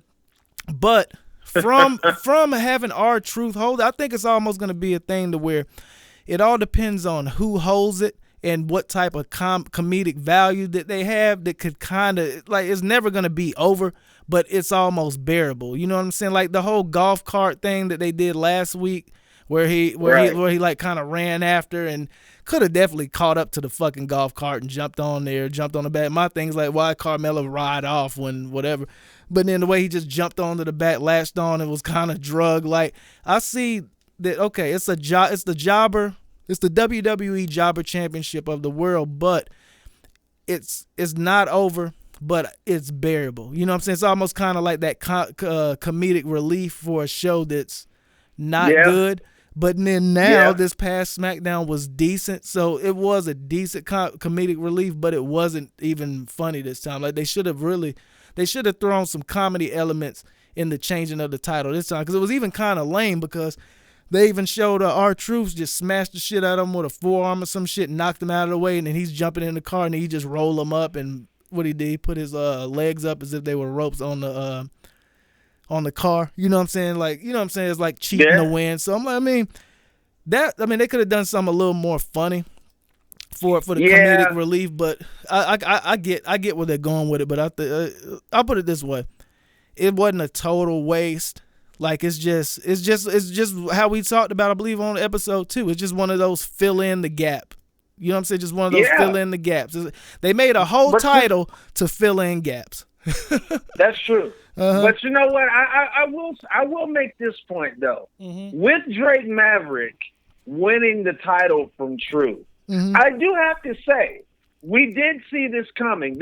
And you know what? I'll give Drake Maverick a lot of credit, because out of all the guys that have been trying to go after this so-called prestigious title, well, no, I'm not going to even call it prestigious. What the hell am I saying? But everybody that's been trying to go after this thing, that's what I'll call it, this thing. Yeah, everybody that's been trying to pursue this thing. Salute to you, because that was the actual first, because I never really thought of it as that. Like, that was the perfect word and perfect way of putting the 24/7 title, this thing. Because look, if you see Drake Maverick, you could pin him right now, and you're not even signed to the WWE. That's true. Yeah, that's true. And that's how they made it out to be. So yeah, definitely kudos for that shit. No problem. But what I was gonna say is that out of all the guys that are involved in this weekly angle to pursue this thing, I have to give props where they're due. And I have to acknowledge that Drake Maverick has been probably the most consistent guy in this whole entire angle, because he's one of the first guys that you see whenever it's time for the 24/7 championship angle to come up on either Raw or Smackdown. So I have to say that it's almost like a race. It's like a race between 5 to 7 people, and he's always 1 or 2. You know what I'm saying? He's always, so it definitely makes sense. But the thing with that, do you think that he's doing things? Do you think that it's a politics thing, or do you think that it's just one of those things where it's kind of like a free-for-all kind of freestyle thing? Because I could see it being kind of a freestyle thing, but I would think that R-Truth has more to say. So it's like, okay, look, I'm gonna be here, and then y'all come out, and then, you know what I'm saying, then maybe I could see that. I think, you know what?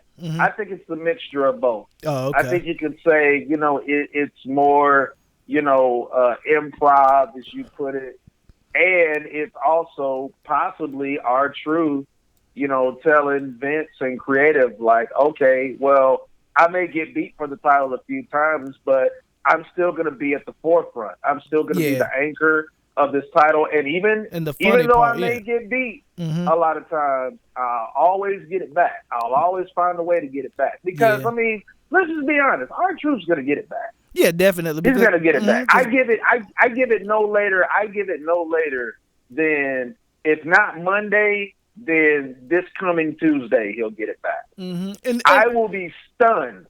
If they go another week and let Drake Maverick hold that title for another week and R-Truth not get it back. Yeah, because Drake Maverick doesn't have that it factor as far as being funny and things like that. And not really. And one thing too, WWE, and whichever one of you guys are listening to this episode, I'd like to thank you for listening to all the past 3 episodes. WWE we really appreciate execs. It, man. Definitely. Shout out Kane. Shout out Stephanie McMahon.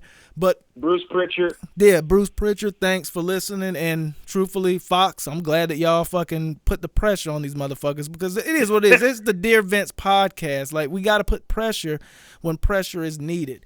But the thing, about that was damn, I came in hot. I came in hot on that motherfucker. Gordon, BeerDrank shot of dominance. Yeah. But yeah, look, we're going to go ahead and smash out this Smackdown thing. We may talk a little bit about MJF, but I had a question because we were on the topic of the 24/7 belt, and it wasn't really that much crazy going on SmackDown. Like I said, we're not going to fucking be a recap podcast. But as far as the 24/7 belt, like we know that R-Truth is somewhat the prototype. He's the poster boy for it because he's a funny guy. It's kind of a jobber title, and I am in no way saying that R-Truth is a jobber because, to be totally honest, with the right push, he could be fucking he could be a main eventer, or if not, like he could be a fucking top tier mid carder easily because his in ring and his mic skills and his just hilarity works. It works, and people love it. It does work. It works. It works as him being an under mid carder. He has a look, right? Even at the later age, I believe he's like 38, 39 or something like that. He still can work, still has a look. He's hilarious. But the question that I wanted to ask you about the 24/7 belt, do you think that there is any superstar on SmackDown or Raw that could legitimize the 24/7 belt, like almost take the title, but then not like take the title and kind of change the tide of the title as far as like not running around, like almost having security? You know what I'm saying? Like actually hiring an entire security team, like maybe the Miz or something. But you know what I'm saying? Like, what superstar do you think that could maybe win the title in a funny way, but then legitimize the title and make it into almost a sub intercontinental title or something of that nature? You know what I'm saying? Like, just who could legitimize that title? And I have just the answer for you. And it's because very you're the voice with the choice. You're the voice with the choice. That's what I'm saying. What is the choice? What's cracking? It's funny that you mentioned that because we were actually talking about this guy earlier in the first hour the first half of the broadcast. He is the guy that knows a little bit about, let's say, having people find him, so to speak, because he's trying to get people to find him. Shit. But they really don't want to find him. Oh, shit. But when they do find him, they might, let's just say, I don't know, fade to black or something like that. And that's a great idea because that would even go into the whole fact that no one's knocking on the door. Like, yo, maybe they just can't find him. In a way, even though he opened the door up and whatever and yelled out. But my thing though is like, shit, maybe him taking that 24/7 belt to where all the jobbers and everyone else is after him, or after the title owner of the 24/7 belt, maybe that would be like the kicker to where it's like, you know what? I'm going to take the belt. And then you see way less jobbers and way less talent running after the belt. And then that would really push him as like that motherfucker that no one wants smoke with. Man, I'm glad that you are my counterpart. And my fucking... Because there's no such thing as a co-host on the Dear Vince podcast. The Dear Vince podcast is consisted of it's BeerDrank and Mr. George Kennebrew. Yep, the wrestling mastermind and the voice with the choice, because why I say what I want, how I want. That's what's up. There you go. And like I always tell y'all, it's time to enlighten the pro wrestling fan. Yes, I'm talking to the jock sniffers of WWE, the butt sniffers, all of that stuff. Just the sorry sobs who hang on Vince McMahon's every word. It's time for y'all to get enlightened. So that's why I'm here. I'm here to enlighten you. Yeah, you fuck boys that wear 5950s just because you're afraid of getting nuggies. There you go. There you go. And I'm also here, to assist, my esteemed colleague here, Mr. BeerDrank Shawty, in, spreading the message of, WWE, needs to get that shit together, because they do. Professional wrestling, like I said, and how it should be done. Like I said last week, an alternative is on the way. Oh, God. And October is not far away, people. But before we even get to October, July 29th is not even that far away.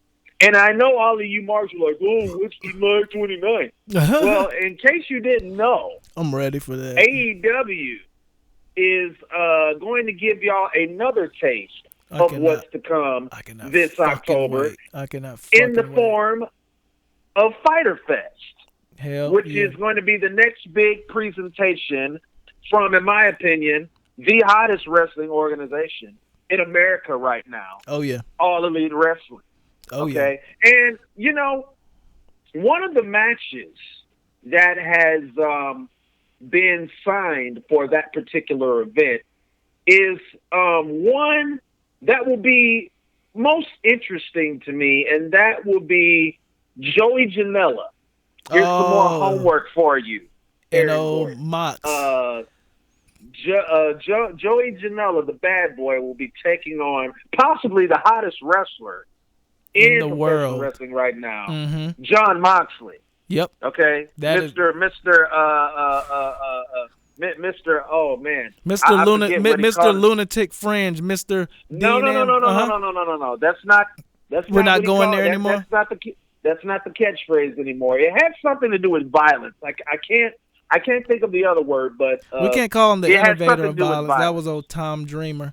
But we know anyway. we know Mox's background. He ain't right, fucking around with you niggas. Right, exactly.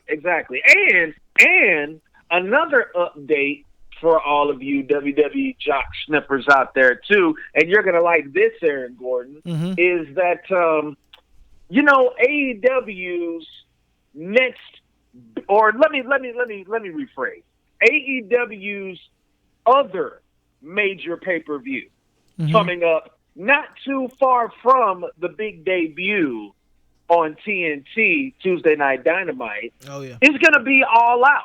Oh man, yeah. And it's going to take place where pretty much AEW was born at the Sears Center in Chi-Town, which is where All In happened. And you already know they're ready for that. Did the tickets go on sale for that, or was that just Fyter Fest where the tickets went on sale for? No.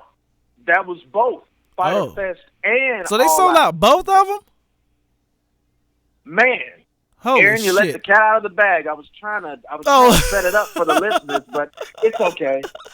But yes, yes, ladies and gentlemen, even though Mr. BeerDrank spilled the beans for me, I was going to say that, yes, All Out has sold out, ladies and gentlemen. Wow. Yes. Oh, well, look, I mean, at least tell them how quick then, since I fucked that one up. At least tell them how fast they sold out, since I fucked that one up. Yeah, no, it's perfectly fine. I mean, you're excited. I mean, I understand. I mean, it's AEW will do that to you. You know, you try to hold stuff in, but when you just think about like the spectacle of it all, you just can't hold it in. So yeah, it's very understandable. But yes, I will go ahead and enlighten the people. But yes, as reported, I think it was earlier this week, All Out sold out. Are you ready for this? I am. In 15 minutes. That's fucking nuts. 15 minutes. That's fucking nuts. And I can't even cook a pizza. In 15 minutes. Hey, you know what? I don't like giving out all of my personal information, but it takes me way more than 15 minutes to take a proper shit. I rub my stomach. I rub my stomach after some shit, and I just get the extra the pieces out. That was disgusting. Dude, but I mean, just I'm just like 15 minutes. Mm-hmm. Wow. Like, dude, man, I shoot, when I'm pumping my gas, you know what I'm saying? Not the one that comes out of my butthole, but I'm talking about actual gas that you pump in your car. Yep. Okay, don't get all, don't get all butt sore any more than you are, Mark. No pun intended. Butt sore. Yeah, right. But yeah, but I'm Beavis now, buddy. 15 minutes, Aaron Gordon. Mm-hmm. Wow. 15 minutes. Yep. Just for the record, has WWE ever sold out anything in 15 minutes? No. I mean, my thing, I'm not going to get on and like look it up, but I know they haven't done it in a very fucking long time. So this shows like how excited the wrestling community and wrestling fans are about wrestling. And another thing that I've heard numerous reports on is Vince McMahon heard of it, and he's feeling a certain way. He's in scramble. He's in scramble mode. He's shook. He's in scramble mode. He's over there fiddling through his booking papers right now, trying to figure out, how he's going to get himself, out of this hole that he's in. Yep. So I know Vince is scrambling. I know he is, but I've been said this like a couple of months back. Vince was shook and desperate. Yep. And it shows. The guy cannot even sell out even the smallest of arenas like the Tacoma Center. He can't even sell that out. And you're supposed to be the billion-dollar man of the professional wrestling business. And again, Aaron, WWE is supposed to be the cream of the crop. Yep. And you can't even sell out the average small arena like the Tacoma Center. Yep. But you're gonna let what your son-in-law called, and I quote, a pissant wrestling company, T-shirt company, outsell you in 15 minutes. Yep. But what type of shit is that, dude? It is what it is, man. And like we said, and to be totally honest, the WWE, they are the cream of the crop until we are notified otherwise. And every notification that I'm getting, every news article that I'm getting, every piece of story that I'm getting, is kind of implicating and making me think more and more that WWE, Vince McMahon, the whole WWE Universe, they have a lot on their mind, and that a lot equals AEW. I'm thinking that's right. I'm thinking that they're a problem, and they're a problem they're not going to go away. They're not going to go away. And of course they're not going to go away. The TNT deal, like, it's one thing just putting on a pay-per-view every month or every other month and just doing good numbers and selling out arenas in the pay-per-view, but just the fact that they have syndication, like this is huge. It's huge. It's super fucking huge. And also to add more insult to injury from AEW's part. Are you ready for this too? Now this is really gonna blow your mind. When I tell you this, you're probably going to be like, okay, WWE, just give it up. Just completely just give it up. So I'm going to tell you what I heard from another little birdie on the internet. So this little birdie in particular that I went to said that there was not one, not two, not three, not four, not even five, Aaron, but 1 million. Yes, 1 million wrestlers want out of WWE. 1 million? That is not a typo. That is actual fact. 1 million wrestlers? Millions, and I quote, millions of wrestlers want out of WWE. Oh, you're talking about ex-wrestlers? Like, No. I'm talking about current WWE talent that is on the payroll right now. Some of those superstars that are going to be participating in stomping grounds this Sunday. Like No Way Jose guys and shit? Yeah. 1 million, it's millions. It's millions. Millions want out. They want out, Aaron. Oh, hold on. Look, like, I'm going to clarify it one more. So you're saying 1 million wrestlers, a million individual single talents? Yes. Yes. They have WWE 1 million contracted talent. Yes.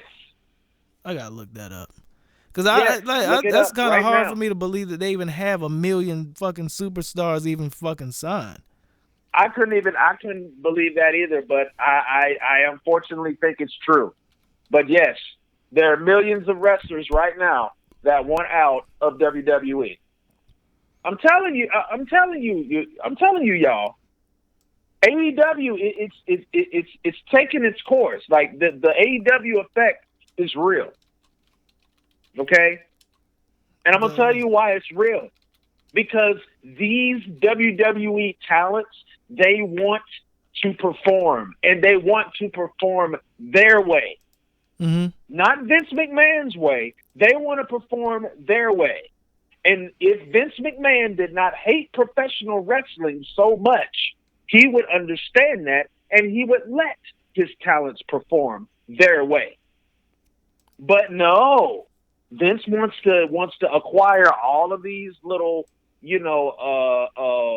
money hungry sponsors and shareholders and Wall Street people and all of this stuff who he'll never see in his life.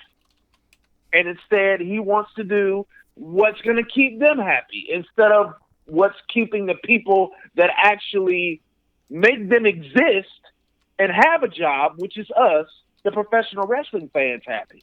So This is the consequence.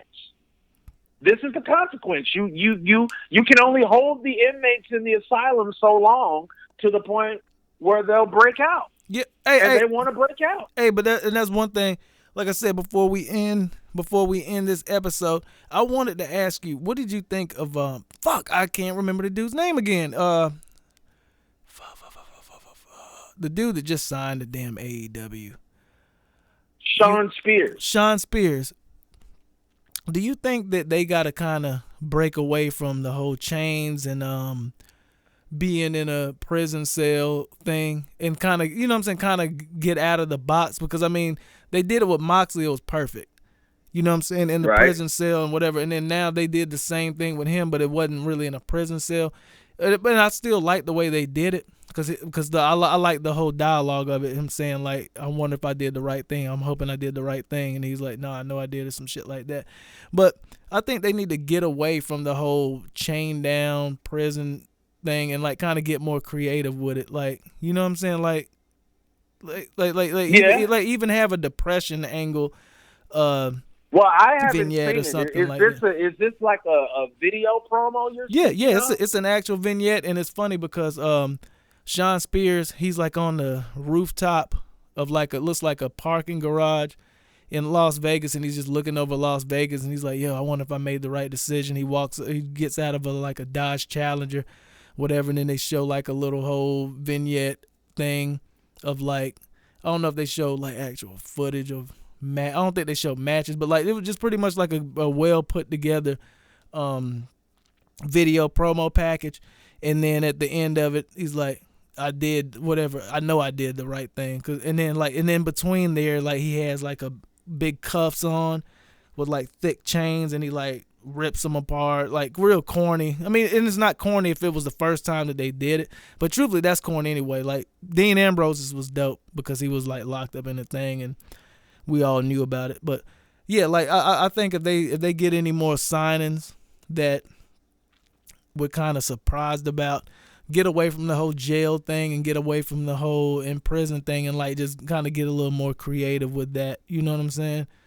Wow, Aaron Gordon's first critique of AEW. Hey, we said we were gonna call him out on this stuff. Yeah, definitely. Definitely. We're not jock snippers like you WWE marks are out there. Yeah, we're actually like we live in reality. Okay, if it's something that we don't think we're feeling, we're actually going to tell you how we really feel about it. We're not gonna, you know what I'm saying, kiss no booty cheeks or anything like that. No. You know what I'm saying? Like y'all be doing.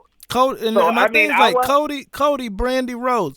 If y'all need a DP, if y'all need a fucking editor, if y'all need a fucking producer for some of these vignettes to kind of switch it up a little bit, if you need a writer, we got fucking George Kennebrew over here.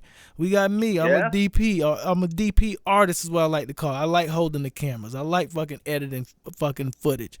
Holler at us. Put the chains and put the cuffs down and put the fucking prison cells down, and we're gonna go ahead and reinterpret these guys leaving the slave, the slave ship, the slave fucking. Don't get it, but please don't get it misconstrued. AEW, we still love you. No, hell no, definitely. But we just don't want to see you end up like WWE. Yeah. To constantly get in this cycle of, being redundant and doing the same stuff over and over again, because we want y'all to succeed. Yep. We want y'all to, get on WWE's nerves. We want WWE to be thinking about y'all. Yeah, and that's them trolling But at them. the same time, you can't be giving WWE ammo to get on y'all as being an alternative, but y'all are doing redundant stuff over and over again. Yeah, that shit is not cool. Yeah, and that's my thing. Like I said, I think this is like the second time, but I was just like, yo, I mean, I was like, okay, that's cool, but like, yo, the next signing can't be that. I'm like, if Sasha Banks tweets that she's done with the WWE, in her first vignette in the AEW is in fucking orange. Ooh, I got a great idea. Orange is the new black fucking attire. I got a great creative idea for that whole vignette. I just thought of that whole vignette in my head. For who? For Sasha Banks? For Sasha Banks. I got a great, perfect idea. But creatively. We're going to crack it out, and then after that, we're going to go ahead and end this pottery. Yeah. No. This is it. No, this is one of the last things that I want to do for this episode tonight. Word. But this is actually the shortened version, so to speak. Okay, so let's say Sasha Banks signed with AEW shockingly or whatever. This is how I would shoot the vignette. So you know how she's from Boston, right? Yep. So what I would do is I would basically have the camera, do like a wide shot, maybe like on a chopper or something, and kind of like how you see in those Mission Impossible action movies where it, has like the little typewriter, like lower third, and it's typing out, like location, Boston, Massachusetts, this date or whatever. That's how I would do it. So I would have somebody, have a wide shot on a chopper, looking over Boston, and it'll say like location, Boston, Massachusetts, and it'll have the date that she actually signed with All Elite Wrestling.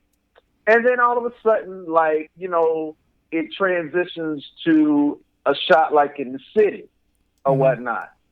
And then like, I would just have the camera, like, just have like the shot lowered at her feet, but she would have on like these custom made purple, glitter bedazzled stilettos on. And you would just see her just walking. You would just see footsteps or whatever. Hey, can I cut you off real quick? Like, definitely remember exactly what you're about to say. But the one thing that I will throw in there is if she leaves the WWE, she's probably not going to be able to use Sasha Banks. And I know that she's been tweeting that she's tweeted something a couple times saying that she's now Mercedes or some shit like that. I was just about to say that. Okay. I was just about to say that. Bet. Just about to say that. But yeah, man, you gotta kill me. You gotta kill me. Like, no, I know where you're going with it. You know what I'm saying? So I don't bust your bubble, man. No. All right, cool. You're fine. You're fine. But no. But yeah. So once the shot transitions from over the city, it'll transition into like the actual streets or whatever, and it's kind of like a cloudy, foggy day in Boston, and I'll just have the camera. No, what'll happen is before that happens, we'll have like a long black SUV, kind of like a stretch SUV pull up like on the side of the road, and then the camera will be lowered at her feet. She gets out of the car, and it'll just see her feet, and you'll see like these custom made purple stiletto glitter stilettos or whatever. And so she's walking, and then it's like as she's walking, the camera slowly pans up, and you just see her back. It's her because she's got like the purple weave and everything, and it'll say it'll actually say boss bitch on the back. I'll just get like real gutter and like real gritty with it. Just have like boss bitch on the back, but I have like the BITC. Yeah, I just had the BITC like, you know, just blurred out and have the B and the H showing or whatever.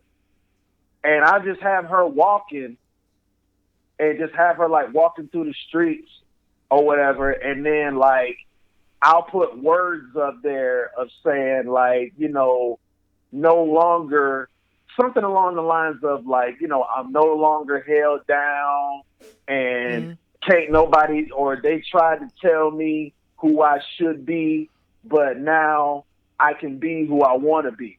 Something along those lines. Yeah, and then I ain't trying to hijack your shit. You could even, if they could get clearance on it, they could get that P. Diddy thing. Ain't nobody take my right, ain't nobody hold me down. Oh no, I gotta keep on moving because she's cool with Snoop. Snoop is her uncle, so I'm sure they could get that cleared. No. I was just gonna say that. Damn, Aaron, you read my mind tonight. This is great. But no, but yeah, as they're putting the words up on the screen of saying like, you know, they tried to tell me, you know, who I needed to be, but now I can be, you know, who I want to be or who I was destined to be or whatever. And then like all of a sudden she stops. And then that song that you were just talking about, the Can't Nobody Hold Me Down, that starts playing about that. You know what I'm saying? And she looks back. And then, like, she has these glasses on. She actually has the boss glasses on. And then she just, like, slowly just takes them down over her face. And then, like, she gives, like, this little slick, evil grin at the camera. And then she winks. And then she just puts the glasses back on and just continues walking up the street. And then you just see the AEW logo come up. Yeah. And then it fades to black. That's it. That's what's up. It is what it is. Like I said, she's going to be in AEW come 2020. The Gallo brothers, Luke and fucking D'Artagnan. D'Artagnan Gallo. Yeah. Yes. What the Gallo brothers? You even got me saying. You mean Anderson and Gallo? Yeah, Anderson and Gallo. Yeah. Fucking, I think even the Revival. I think they're gonna be in fucking AEW in 2020. I think that a lot of people are gonna be in AEW in 2020, and it's just a thing to watch play out, and it's definitely gonna be fun times, man. Next week we're gonna talk about the mystique, the fast rise of MJW, the main bulk of the podcast next week. Well, you know what? We'll say it like this: the first hour we'll dedicate to the WWE Universe, Raw and Smackdown, but then the second half we're gonna do all the research that we can do on Maxwell Jacob Friedman, and we're going to dedicate the second hour or second half hour or whatever it may be to Maxwell Jacob Friedman next week. So by the way, I was gonna ask you, speaking of AEW talent, did you do the previous research that I told you about? On the private party? Are you now a believer? On the private party. Are you now a believer of the private party? Yeah, they are fire. They are fire. And I know you haven't got around to Angelico and Evans, but that's okay. I'll give you another week to get used to them. And speaking of which, you talk about we're going to dedicate that second half to MJF, which is cool. Like I'm so psyched about that. But I think too, along with Maxwell Jacob Friedman, I think we got to sprinkle in a little bit of the talking about all the newer tag teams. Yeah, definitely. That's what we'll do. I'll put it this way: we'll do our research. And my thing, I'm pretty sure I have to do a little bit more research than you, because you are the fucking voice with the choice. You are the fucking wrestling encyclopedia over in this bitch. So it is what it is. I may even have to just hit you up and ask you a couple questions. But yes, please. Like, we're going to feature MJW, Maxwell Jacob Friedman, but then we're also going to feature a lot of the up and coming new talent in the sport of professional wrestling that are featured in AEW next week on the Dear Vince podcast. I cannot wait to let you all know about this talent that is going to make a big impact when Tuesday Night Dynamite hits, people. I'm telling you, this is going to be some of the best talent that you're going to hear about ever. And it's not just going to, and we're not just talking about the main eventers. We're not just talking about the Shawn Spears, the Jon Moxleys, the Omegas, Jericho's, Bucks, and Rhodes of the world, even Adam Page. We talk about the new guys. You put me up to Private Party. I've never heard of them. Like, dead ass serious. So, like, I've never heard of them. And I looked them up and I'm like, holy fuck. Right. So we're going to be, talking about, Private Party. We're going to be talking about Angelico and Jack Evans. We're going to talk about the Dark Order, Evil Uno, and Stu Grimson. And you know what I'm saying? And then if we get real bored and, like, you know what I'm saying, and that gets a little cold in talking about it, we may even throw in some Orange Cassidy. Oh, yeah. Oh, yeah. But it is what it is, but it ain't what it's going to be, man. We have George Kennebrew here. What's the new name, man, real quick? The Wrestling Mastermind. Wrestling Mastermind. It's BeerDrank. That's it. Dear Vince podcast, Ep.04 done. Tune in next week. Special episode. Tune in. Yes. Who are you? Who are you? Nobody. And thanks for watching, Stephanie McMahon. Shout out to Mayor Kane. Yeah, definitely. Yeah, Kane, Bruce We Pritchard. love you guys. Okay, Shane, like, definitely, like, okay, like, marry me a pair of Jordans. I love those fucking ones. But anyway, all right. And Michael Hayes. Michael Hayes, stop smuggling my partner for them cigarettes. I'm going to leave that in, and hopefully Michael P.S. Hayes does listen to this episode. He's going to be like, that son of a bitch. I told him whenever Vince calls, fuck the cigarettes. I gotta go. Anyway, it is what it is. What it was going to be is BeerDrank. Michael what the fuck? All right. We out. Holy shit, this was a long one. Did you make it to the end? Let us know in the comment section.